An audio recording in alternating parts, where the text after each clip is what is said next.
Adriano Camargo, herdeiro da Jurema, é geminiano, nascido em maio de 1970, em berço umbandista. É babalô, sacerdote da religião de Umbanda, formado por pai Ronaldo Linhares e por pai Rubens Sarraceni, e reconhecido pelo primado Organização Federativa Umbandai Candomblé do Brasil. É sacerdote dirigente do templo Escola de Umbanda Ventos de Aruana, fundada em 2007, na cidade de São Bernardo do Campo, no bairro Ruth Ramos, Espaço Religioso e Cultural. Seja bem-vindo, Adriano. Valeu, Rodrigo. Valeu, Marcelo. Boa noite, turma. Boa noite. Eu estou me sentindo aqui no século XIV, quando nós nos reuníamos em torno dos assuntos místicos e decidíamos quem iria para a fogueira, quem iria tomar chá às 5 da tarde. Quem vai para a fogueira, eu acho que é todo mundo. Todo mundo. Quem não foi, irá, né? Como sempre. E é isso, gente. Que honra poder estar aqui com vocês. Que honra e que medo, né? Estar aqui nessa mesa redonda, quadrada, retangular, com essas personalidades, essas mentes brilhantes aqui da nossa mística real, né? Mística real porque nós somos místicos de pés no chão. Tenho um profundo respeito por esses irmãos, profundo mesmo, turma, e para mim é uma honra estar aqui, né? Trazer um pouquinho das nossas queridas ervas, né, esses nossos elementos da natureza. Não dá para virar a câmera aqui, mas eu estou aqui em volta cheio de erva, trouxe um monte de coisinhas aqui para a gente falar. E essa tarefa que o Marcelo e a Pri me deram, ela me cutucou o espírito ancestral, né? Porque eu me vi lá 25 anos atrás, nos primeiros escritos de ervas, 25, 26 anos, nos escritos de ervas, lá quando esse trabalho começou a chegar, que eu fazia um comparativo com os planetas, fui estudar um pouquinho de astrologia, pouquinho de cabala, de hebraico, um pouquinho mesmo, né? Não sou profundo conhecedor de nada. Para eu ter uma ideia, uma relação. Então, quando o Marcelo falou, vamos falar de ervas planetárias, fez eu buscar minhas anotações lá do final dos anos 90 e algumas coisas que eu tinha comparado com a nossa realidade, que é a realidade da espiritualidade de origem afro, né? O culto ao orixá, o culto à espiritualidade ancestral, a presença do caboclo, do preto velho, é o chão de terreiro de Umbanda. A gente gosta muito de falar de magia natural, porque magia natural está em todos os lugares, não distingue religião, e está em todos nós de alguma forma. E, e essa observação que eu fiz aqui, extemporânea, foi muito interessante, né? Porque vem reafirmando aquilo que a gente vem falando nesses mais de 20 anos de caminhada, de que Deus está em todos os lugares, Mãe Natureza realiza da forma que a gente possa compreender, e está todo mundo falando exatamente das mesmas coisas, cada um o seu prisma, cada um da sua forma, cada um na sua melhor compreensão. Então, volto a dizer, para mim é uma honra estar aqui hoje, com esse peso dessas personalidades. E vamos lá. E eu volto a dizer também, né? Não sou especialista em astrologia, em planetas, mas vamos falar de energia, vamos falar de natureza, de espiritualidade, de como esses planetas nos influenciaram, influenciam, né? Influenciam as culturas e religiões, e como é que nós podemos condensar, encontrar essas energias planetárias condensadas nas nossas ervas e trocar isso com o nosso organismo humano, organismo espiritual, organismo físico. Então temos aí um caminho pela frente para falar sobre isso, né? É muito bacana. Marcelo, você tem alguma linha, uma abertura? Hum. Posso sair falando? Como é que você Você quer que a pode gente... escolher Marcelo, se Rodrigo? prefere fazer por planetas e tal, porque o Robson passou para a gente te mandou duas listas, né, para servir de Sim, guia, né? é, São as mais tradicionais, que uma era do Agripa e a outra do Paracelsus. sim, E sim. aí, cara, fica à vontade como você achar que fica melhor para explicar. Eu tomei a liberdade, turma, de fazer algo que tivesse ao alcance das mãos, né? É bem complicado a gente falar de Freixo, Carvalho, Madre Silva, de ervas que a gente não tem aqui à nossa volta, né? Então é muito bacana a gente abrasileirar, por que não dizer, né? Fazer com um modo bem caipira de ser, né? Aquilo que está no nosso quintal. Porque o planeta ele não escolhe a interferência que ele vai fazer onde, né? Nós temos que respeitar o nosso hemisfério, né? Há uma diferença, né? De ervas que nós encontramos no norte e aqui no sul.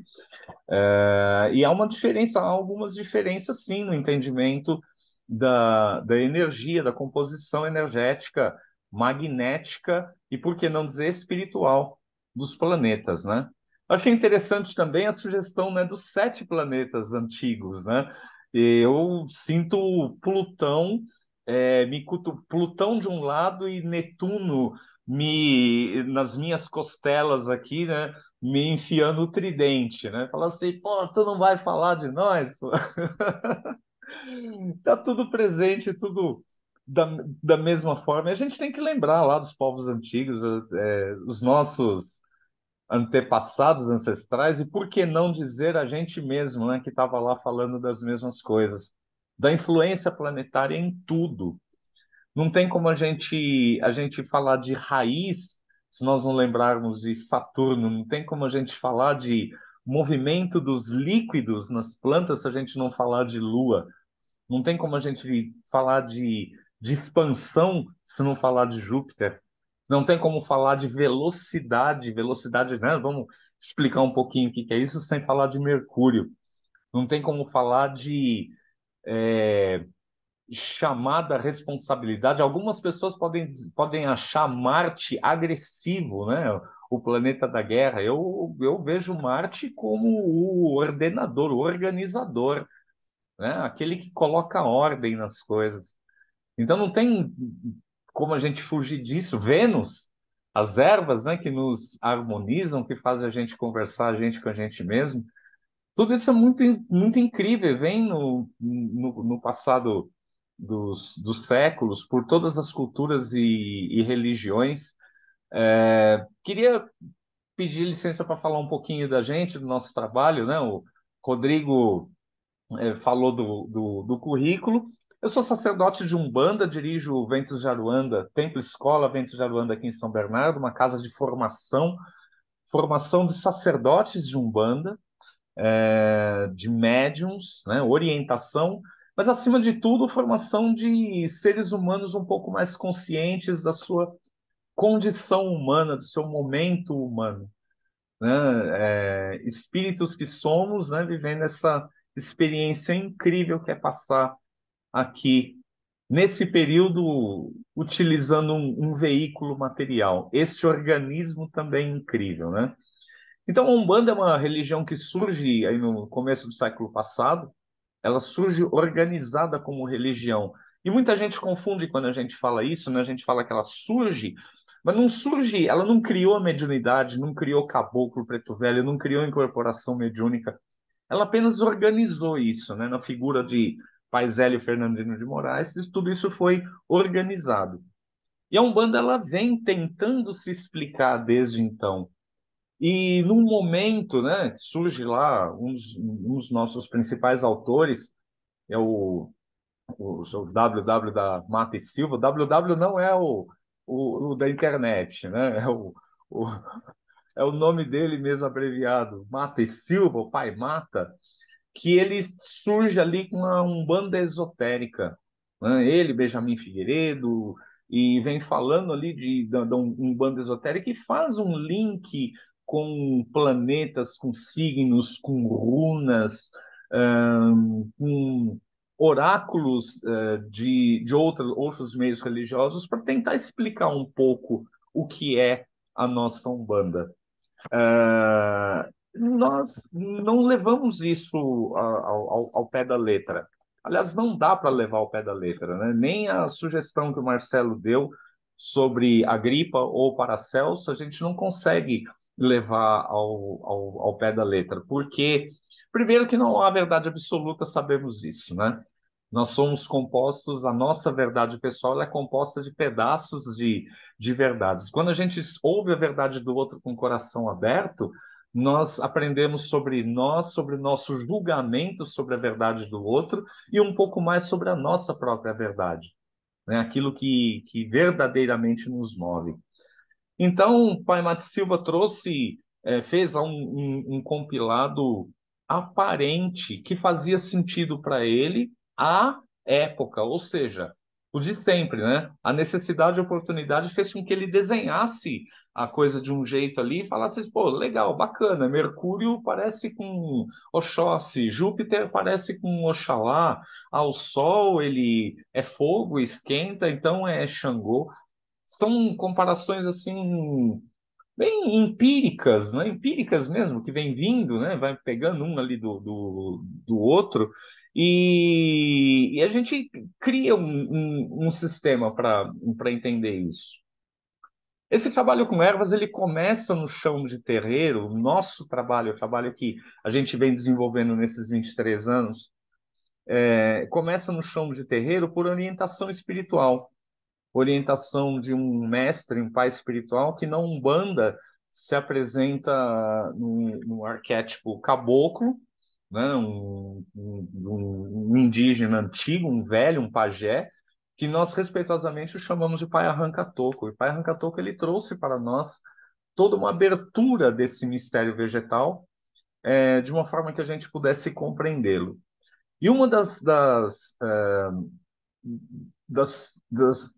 das principais coisas que o pai trouxe foi não se feche no universo umbandista, não se limite a dizer que o manjericão é de Iemanjá e a arruda é de Exu. Não se limite a dizer que a colônia é de Iemanjá e a espada de São Jorge é de Ogum. Entenda o porquê essas associações aconteceram. Então foram anos de trabalho, de pesquisa e principalmente de experimentação para a gente chegar nessa, eu falo pré-maturidade. Eu não me sinto maduro no universo das ervas, não. Tem muita coisa para a gente descobrir ainda, tem uma infinidade, é um infinito realmente de, de, de coisas. A gente tem que lembrar, né, de que informação não é conhecimento. E o que nós desenhamos nesses anos todos aí foi um conjunto de conhecimento, onde nós podemos usar dentro do universo umbandista, até candomblessista, dos cultos de nação em geral, a quimbanda, o catimbó, as magias naturais. Eu falo as magias porque cada um tem uma linhagem também, e cada um no seu universo. Se você entender a energia, o magnetismo, a vibração de uma erva, você associa com o seu ponto de vista, a sua forma de olhar para aquela energia planetária.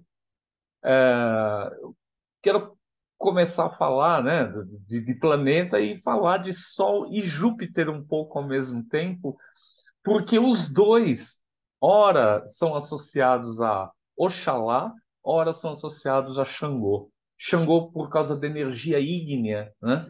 E Oxalá em função de Júpiter ser o chamado grande benéfico, né? O planeta benfeitor, o planeta do crescimento, da expansão. Essa associação com Oxalá, Oxalá é o orixá primordial. Nós olhamos para Oxalá e vemos o primogênito do Criador, aquele que foi gerado primeiro e aquele que compreende a ideia do Criador. Essa ideia do Criador, ela é o pensamento. Tudo começa no pensamento. Deus Vamos pensar em Deus, nessa entidade mítica que cada um também dá a sua forma. Deus, na sua infinita bondade e misericórdia, tudo pensa, e tudo que Deus pensa é realizado na natureza das coisas, né? Antes da gente falar de planeta, eu vou fazer um conto mítico, e a partir desse conto nós vamos entrar no assunto planetas. Esse conto mítico ele é escrito por Adriano Camargo, esse seu irmãozinho mais novo que vos fala, e eu gosto de chamar esse conto de O Bolo de Deus. No Bolo de Deus, eu me sirvo das 7 linhas da Umbanda e de 7 orixás básicos para explicar a criação, explicar Deus como cerne, como a mente pensante, Deus Pai, Deus Mãe, é o princípio, a onipotência, onipresença, onisciência, é aquele que pensa e se realiza por desdobramento. E o primeiro desdobramento de Deus está em Oxalá, que é o próprio pensamento. Então, quando Deus pensa, esse pensamento ele surge na tela vibratória de Pai Oxalá, e se a gente está falando em tela, vamos imaginar aquele telão do Cinemark, né? Deus pensou um bolo, e quando ele pensou um bolo, surgiu na tela um bolo. Aquele bolo redondão com furo no meio, sabe aquele que a gente toma café da tarde chuchado ali no café com leite? Aquele bolo delicioso. E surge o bolo, só que esse bolo ele é insípido, ele é inodoro, ele é só uma imagem, ele é uma ideia. Essa ideia, se a gente pensar em Oxalá, nós podemos colocar essa ideia tanto jupiteriana, né? O princípio idealizador, como o próprio Sol, o Sol que alimenta as ideias. Então vamos na ideia, né, de que Oxalá é essa força irradiante, essa tela que pulsa a vontade do Criador. E ao pulsar a vontade do Criador, imediatamente toda a criação começa a se movimentar para realizar aquela vontade. E a primeira movimentação é trazer o recurso necessário para que aquilo se realize. E essa ideia de trazer o recurso, essa ideia de atração, esse poder magnético, esse poder concebedor, né, de trazer. É a mesma força que movimenta um espermatozoide em direção ao óvulo. O espermatozoide ele tem um GPS. Como é que ele encontra o óvulo? Como é que ele sabe que ele tem que ir naquela direção? Há uma energia, há uma potência do universo que faz isso, né, que faz com que a lei da gravidade exista para o nosso planeta, que faz com que corpos celestes se atraiam ou se repulsem, né? Então essa força nós chamamos de Oxum na mitologia iorubá. Mãe Oxum é a mãe da concepção, é a mãe da atração, a mãe da agregação. É a mãe cuja energia, cujo magnetismo e vibração junta todas as coisas. Ela não é o movimento, mas é o magnetismo, é o que faz com que o óvulo atraia o espermatozoide. Então, o Mãe Oxum começa nesse momento a atrair todos os recursos para a criação do bolo de Deus, que nós sabemos que é bolo porque estamos contando aqui, né? Mas a princípio ela é só uma imagem.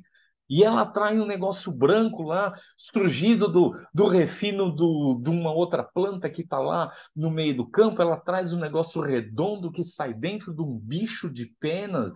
Ela traz um líquido branco que sai de um quadrúpede lá no pasto. E tudo aquilo vem vindo para fomentar aquela criação.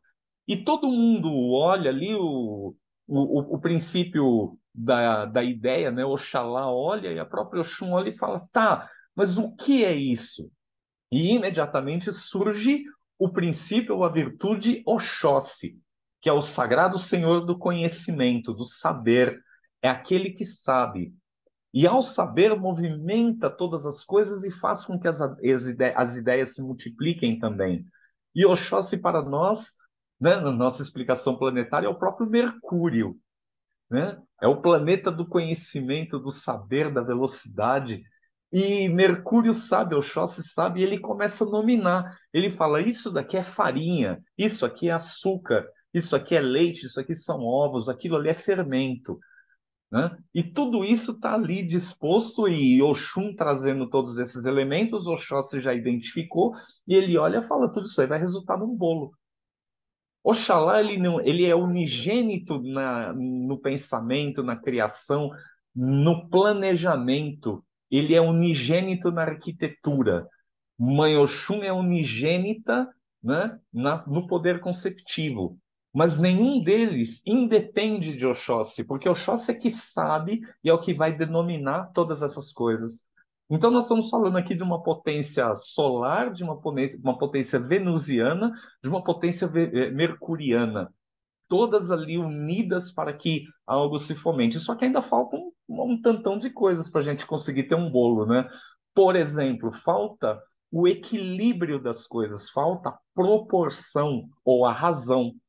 A razão nós vamos encontrar em Júpiter. Olha que interessante, né? Júpiter poderia estar no plano do pensamento também, mas nós trouxemos aqui para o plano da razão, mas principalmente para o plano do equilíbrio, né? O plano do equilíbrio, esse jupiteriano, nós vamos olhar para ele e chamar de Xangô, o sagrado senhor da justiça, da equidade e do equilíbrio. É ele que vai olhar e vai falar: são 2 copos de farinha, 2 copos de açúcar, 4 ovos, 1 copo de leite, esse leite tem que estar morno, e 1 colher de fermento. Ele vai quantificar as coisas. A gente olha para Júpiter como o maior dos planetas, o planeta do crescimento, da abundância, mas ele é o planeta da proporção, porque tudo que ultrapassa a proporção necessária se torna o caos. Tudo que é anterior à proporção necessária se torna o caos. É a necessidade e é o exagero, né? Alguém escreveu Chese de planejamento, é isso aí. Ó, o bolo de Deus, ele se encaixa na árvore da vida, né? Com perfeição, todas as passagens, né? Eu não sou especialista no assunto, conheço um pouquinho de orixá, e é esse o nosso caminho. Então, Xangô, ele quantifica aquilo que Oxóssi identificou, que Oxum está agregando, que Oxalá trouxe, que é o plano da ideia, é a própria arquitetura. Mas faltam coisas, faltam alguns pontos ainda. Como, por exemplo, em que ordem que nós vamos. Opa! Antes da gente terminar de falar ordem, já surge quem? Marte, com a sua espada flamejante, cortante. Surge Ogum, o ordenador, o santo guerreiro, o São Jorge, o Jorge da Capadócia, aquele que com a sua lança, né, equilibra o bem, a dicotomia bem e mal, né? Equilibra ali, colocando o dragão no devido lugar. São Jorge Ogum para nós é o o organizador. Ele vai trazer toda a organização e ele vai dizer assim: é importante que os ovos entrem junto com o açúcar e o leite, depois a farinha peneirada aos poucos. Por último, a colher de fermento e tem que mexer devagar. Ele vai colocar ordem naquilo que está sendo feito ali. É o que Marte faz. E muitas vezes, quando Marte não é compreendida, essa ordem ela é colocada no fio da espada, uai. Não tem outro jeito, né? Então nós encontramos isso quantas vezes, né, olhando um mapa, você olha e fala, poxa, seu Marte está vivo aqui no teu mapa, nesse momento da tua vida, está te punindo, não está te punindo, ele está colocando ordem na casa, né? A gente só consegue continuar depois de organizado. Então, eu brinco com isso sempre, tem uma bandeira de um país legal pra caramba, com um povo incrível, uma terra, assim, ó, de primeira, que está escrito ordem e progresso. Sem ordem não há progresso. Faltam 2 pontos ainda para a gente ter o nosso bolo de Deus. Depois que Ogum coloca ordem, né, na mistura dos elementos, ordem para os elementos serem misturados, elementos que foram quantificados por Xangô, que foram identificados por Oxóssi, que foram atraídos por Oxum, que estão ali no plano de trabalho de Oxalá, falta misturar tudo, porque se olha ali e cada item ainda tem a sua individualidade. Farinha ainda é farinha, ovo ainda é ovo, tudo está ali. e vem Obaluayê. Obaluayê, ele é o próprio Saturno. Ele é o transformador. Quando nós olhamos para a energia de Pai Obaluayê, nós encontramos energia satúrnica. É aquele que transforma é, alimento em proteínas, nutrientes, açúcares, é aquele que transforma nutrientes da terra, que transforma as folhas que caem sobre a terra, né, em humus. É o transformador de tudo, das nossas próprias vidas. Para nós, Pai Obaloaê, atribuído ao cemitério, o campo da passagem, né, ao cruzeiro do cemitério, aquele que recebe a nós espíritos no momento do desencarne e determina para onde cada espírito deve ir. É o transformador. Enquanto, né, fazendo só uma vírgula, Mãe Nanã é a que traz de lá para cá, né? Uma energia muito parecida de Pai Baluaê e Mãe Nanã. E essa energia satúrnica transformadora pega tudo aquilo que era separadinho, individual, e transforma tudo isso em massa de bolo e o coloca numa forma redonda com um furo no meio. O Baluaê, assim como Saturno, é o pai das formas, né, do desenho, das silhuetas. Então, tudo isso é colocado ali naquela forma de tal jeito que começa a se parecer com a ideia primordial do Criador.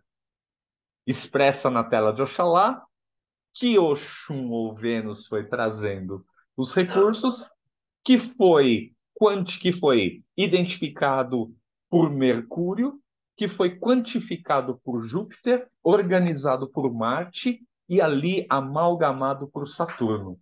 E está faltando alguma coisa que dê vida para nós e Iemanjá, para nós o fluxo, a fluidez, né?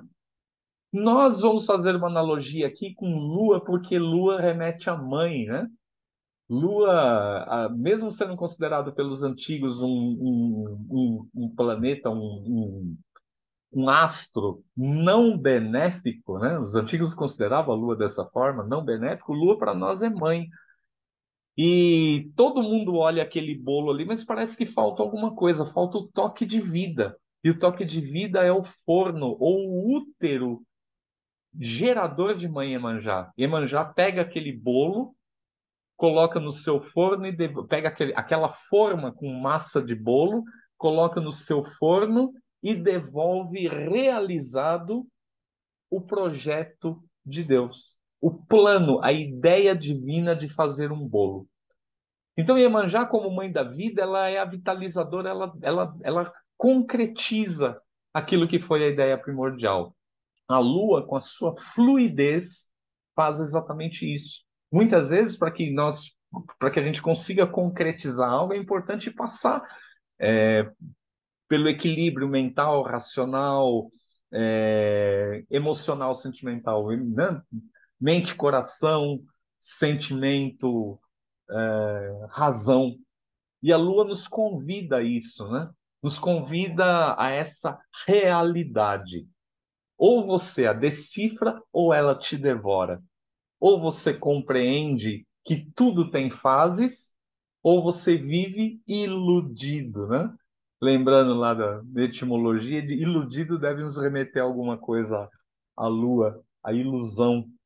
Então, esse conto mítico, ele é longo, ele é muito maior do que isso, mas eu resumi aos nossos 7 planetas, para a gente ter uma compreensão do que é essa energia de cada planeta e da posição e da comparação, da simples comparação que nós fazemos com os pais e mães orixás.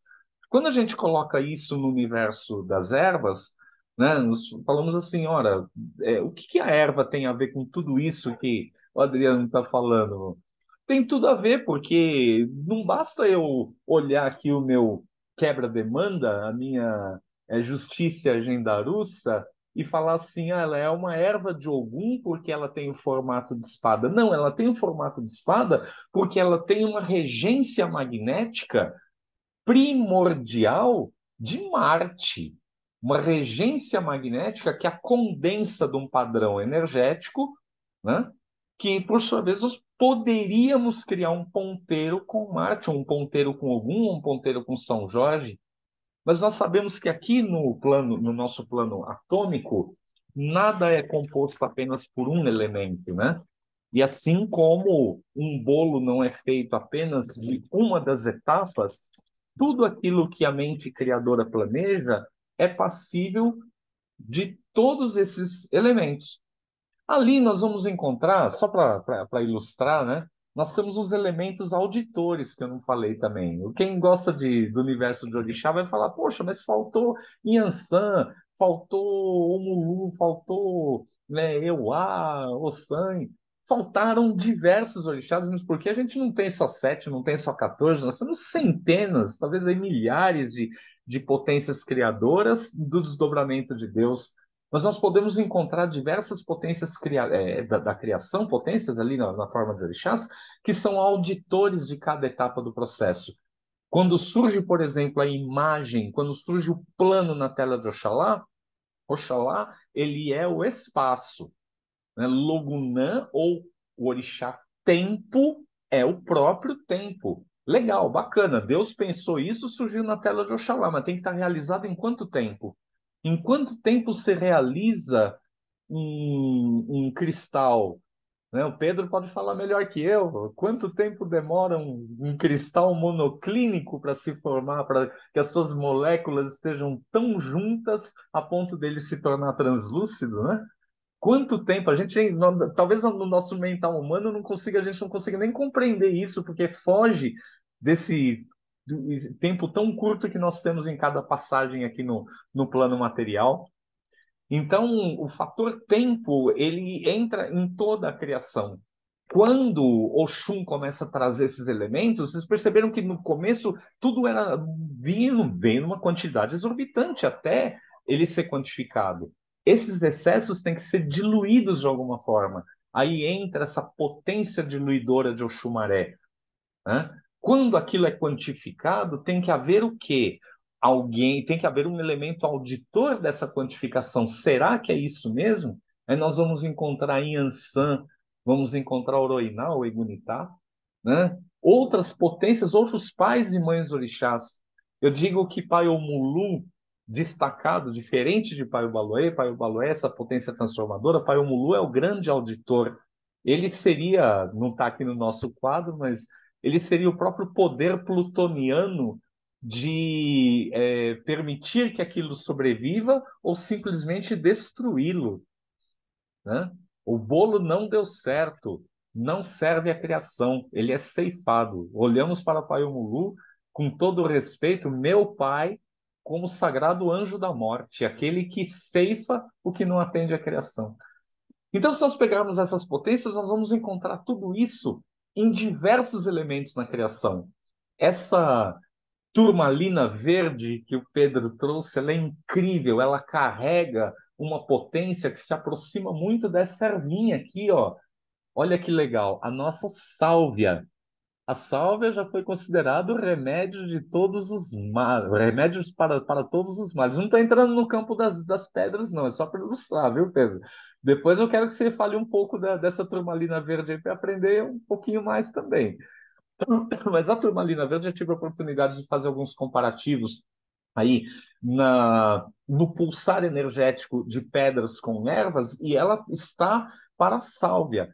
A sálvia é uma erva que nós associamos à vibração de Pai Obaloé. A turmalina negra, a turmalina, aquela padrão que a gente conhece, é uma pedra de Pai Obaloé, né? Nós podemos dizer assim, mas ela é só de Paiobaloé, ela é composta por diversos outros, né, elementos que remetem a outros orixás. Pedro, aproveitar o gancho, você levantou a mão, abre o microfone e brinde-nos com conhecimento. Bora partilhar. É muito interessante isso, porque quando a gente pensa em turmalina, qualquer tipo de turmalina, a principal função energética dela é transmutação. As estrias laterais que ela apresenta, quando ela é em contato com a a energia vem para ela e passa pelas essas estrias, gera um efeito de aceleração. Então, uma energia que entrou numa oitava inferior, ela se transmuta para outra oitava, então ela sai do outro lado numa outra frequência. Então, todas as turmalinas são poderosíssimas, usando suas palavras, né? Poderosíssima pedra de Poderosíssimo. transmutação. Legal, Pedro. Valeu. E olha que interessante, a sálvia, nós atribuímos a força, ao poder de cura, o poder transmutador, a mudança de estado, de sair de um estado de doença para um estado de saúde. É incrível a ressonância disso, né? Como a gente está falando das mesmas coisas. Interessante ouvir que alguém colocou nos comentários lá, poxa, que legal, né? O universo dos orixás parece que fica muito mais fácil entender desse jeito.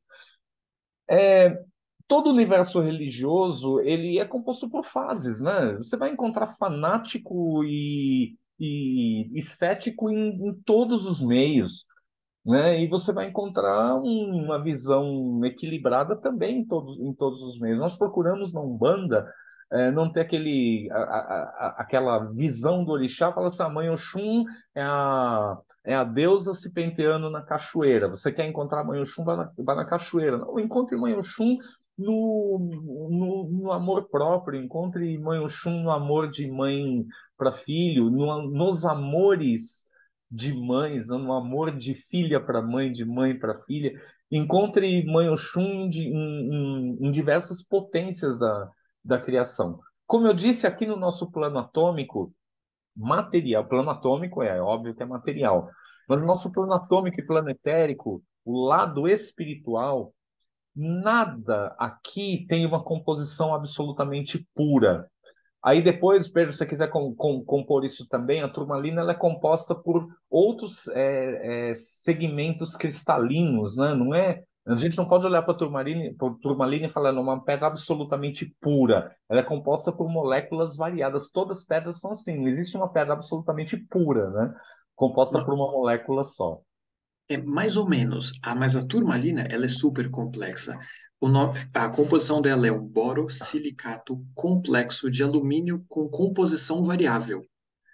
Então, Aí. só daí dá para a gente compreender a complexidade Aham. dela. Múltiplas cores, tons, desde a incolor até a preta, todos os Uhum. espectros cromáticos você vai desdobrar a turmalina. Inclusive, você consegue pegar uma mesma peça com vários tons. Então, é uma alquimia natural ela ali. E nasce junto com quartzo, nasce com mica, nasce no berilo, que é água marinha, nasce com um monte de coisa, albita com quartzo rosa, e é infinito. Essa complexidade, essa alquimia mineral aí é complexo, é infinito. Incrível. Assim como os nossos vegetais. Se nós pegarmos, né? Legal, vamos falar de taxonomia, né? Vamos pegar aqui quantos óleos compõem a sálvia, quantos mais elementos aqui, eu vou encontrar saponinas, enfim. Não vamos entrar nesses detalhes, né? Que não é o nosso assunto, mas ela é composta por diversos elementos, e cada um desses elementos aponta para uma dessas energias planetárias. Assim como os antigos falavam, olha, Saturno está nas raízes, assim como Vênus está nas folhas, e era isso mesmo, né? Você pegar as literaturas antigas, vão apontar Vênus nas folhas. Nós apontamos Vênus nas flores, nas inflorescências. Aí você pega uma pteridófita, né? Pega uma samambaia. Samambaia não dá flor. Onde está a sua potência? Está nos esporos. E a gente não chama de uma sementinha que está embaixo da folha, né? Está naqueles esporos. Ali está a potência, assim como a potência do óvulo. Olha que legal, assim como a potência do óvulo, que tem um magnetismo de atrair o espermatozoide, um esporo, num determinado gameta, atrai o outro complementar, que a partir dali vai gerar um novo ser.